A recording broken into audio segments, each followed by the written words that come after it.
Hello and welcome to part 4 of how to make easy money on Fidelity.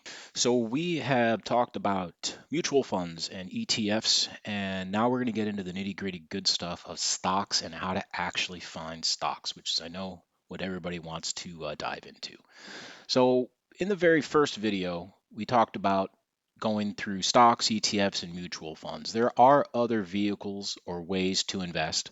Okay, but if you're starting out and you want to keep this easy and simple, guys, really these are your three that you want to stick with.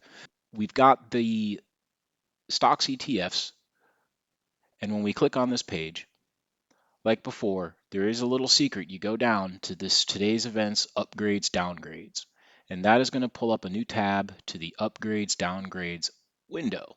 Now, if you see, this is really just pertains to stocks. This is really where it all starts. So make sure you have this bookmarked because the cornerstone of this whole thing is to realize that there are a lot of other people out there that have accounting degrees, finance degrees, that work for major research firms, and their full time job is to go over balance sheets and price to earning statements and all the things that, you know, literally is really boring to a majority of people. So take advantage of the work that they have done. At least it's a place to start. Okay, because there are thousands of investment opportunities out there. So the object is to get this whittled down on how do we actually find a good stock. So we're going to go ahead and start here and let's talk about what actually finding a good investment is all about. I've used the word investments because these 5 golden rules will apply to ETFs, mutual funds, and stocks for the most part. But to kick it off, what's really the very first question? Is this something people want or is it something they need? You can invest all your money into a scented candle shop, but is that really something people need to survive, or is it really more of a want? So if we go back and look at our sector types, all stocks and all investments are really broken down into these categories. Most of these are pretty self-explanatory. Healthcare, information technology, real estate. So you can group into a certain sector of the thing that's being sold. Sometimes it's a physical thing you can hold, sometimes it's not, like a piece of software or something like that. So immediately I'm going to analyze and go, well, okay, it's the 21st century. Can people really live without a computer? You wouldn't be watching this right now without it, right? So I'm going to go ahead and uncheck all these boxes and filter and narrow down my search and only look for now just at IT companies. Because let's be honest, microchips aren't going away, computers aren't going away. There's no way as a society we can roll back and imagine trying to function without the internet. Long time ago, when you did want to trade stocks, you had to open up this thing called a newspaper with printed words on it, and actually it looked like a map. But anyways, so that's really the major thing, is that you really want to invest into things that people absolutely need to survive. Energy, oil, gas, technology. These are core things that just regardless of what's going to happen, they're not going to go and disappear. So what else have we got on the list? What do I specifically know about the sector? Now, this is going to be different for everybody, but me personally, I've worked in the IT field for 20 plus years, all different kinds of aspects of it. So when I start looking at companies in this specific sector, there are certain ones that pop out to me just because of experience. Broadcom, for example, is a major manufacturer of microchips, and they have been for a very long time. They're not going anywhere. I do not have a background in healthcare. I really don't know much about this. So I'm going to be going in blind. I'm going to stick with what my personal strengths are. If you were a real estate agent, okay, if you were involved in communication services, you used to work in the telecom industry, there's it's broader than that. But try to focus in on something you at least might have a little bit more familiarity with. That might not be possible, and that's okay. Just revert back to the first golden rule: stick with what people really need and not a want. So this next one: what real world factors can influence this investment? What can happen in the world that's outside of your control that can make these things go up or down? Now, there's one I'm going to pick on big time, and that's going to be healthcare. specifically pharmaceuticals, drugs, anything like that, anything relying on the FDA's approval or governmental approval. This is where you're going to see stocks go from 32 cents to $20 overnight. That is a crazy amount of validity, and frankly, I just stay away from it. So there are always going to be things in the world that are going to affect the market. The stock market is a very temperamental, emotionally reactive teenager, and the smallest tiny little news can just literally crush things. So it's the ocean. Waves go up, waves go down. The very next day, this will just completely turn around. So, what is really affecting what world events are going to affect the sectors that you're in? Some world events are going to affect all sectors. Doesn't matter. Big things like, well, a pandemic, a war, and it's always going to end up happening. But you want to try to find things that are bulletproof that aren't going to be influenced by a higher number of things.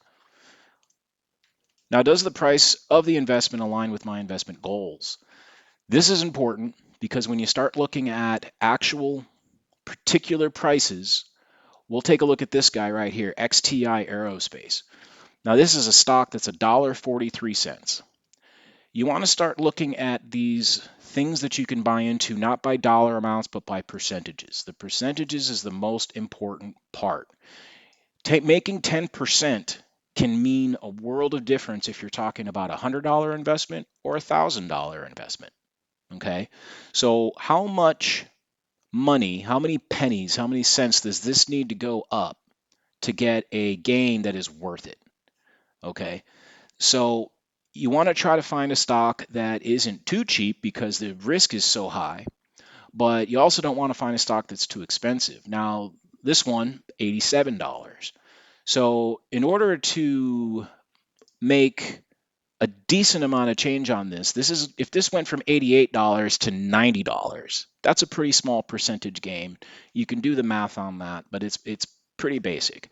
So I would kind of refer to this as finding the right size fish. You don't want to find something too small, but you also don't want to get into something that's $300-$400 a share. Now, if you do, that's okay, but that's going to be more of a long-term investment.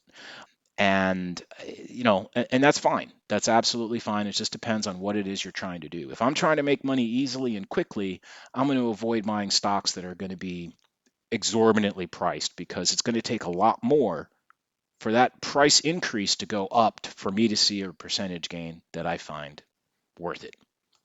And then finally, probably the most important thing in the tip of this whole spear is what are the current analyst upgrades saying?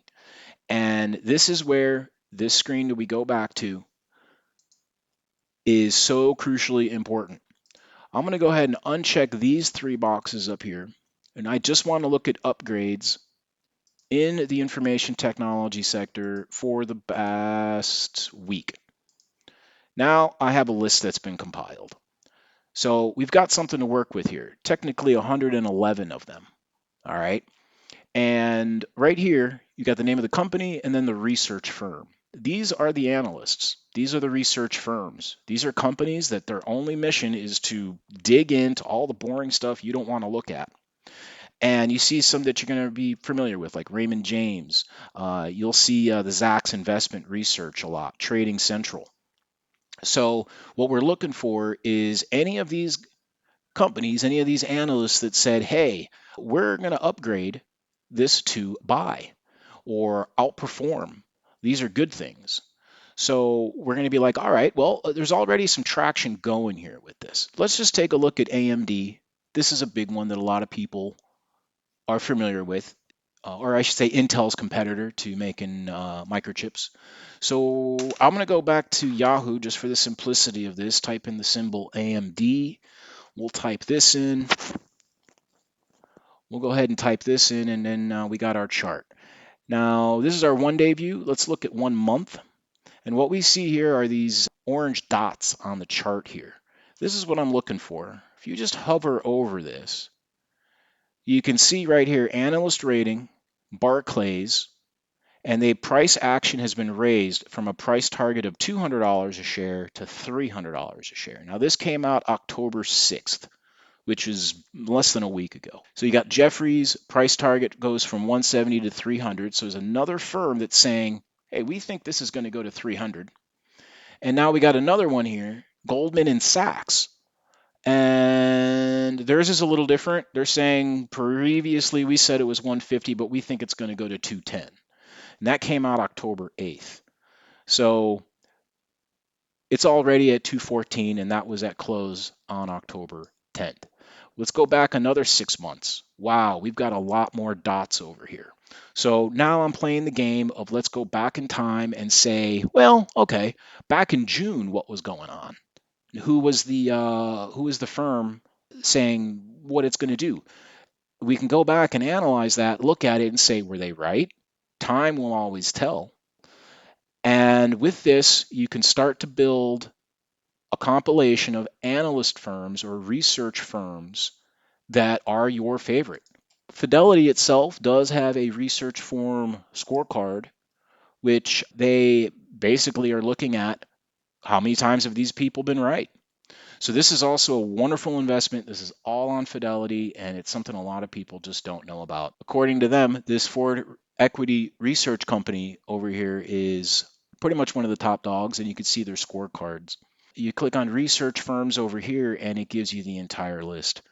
Now, I can't say who's better, who's not, the ones to avoid, the ones that are scammers, the ones that are just full of it, but there are ones out there. So you doing your research and checking out and seeing, hey, which one of these guys seem to have a bit more reputability? And Fidelity is a great place to start because they're not going to recommend these guys if they're no good. Because if it hurts you, it's going to hurt Fidelity. We're all in it together. We're going to dig into this so much more. We're going to go through and actually, when the market is open, go through and in live time actually find some decent stocks. Thanks and stay tuned.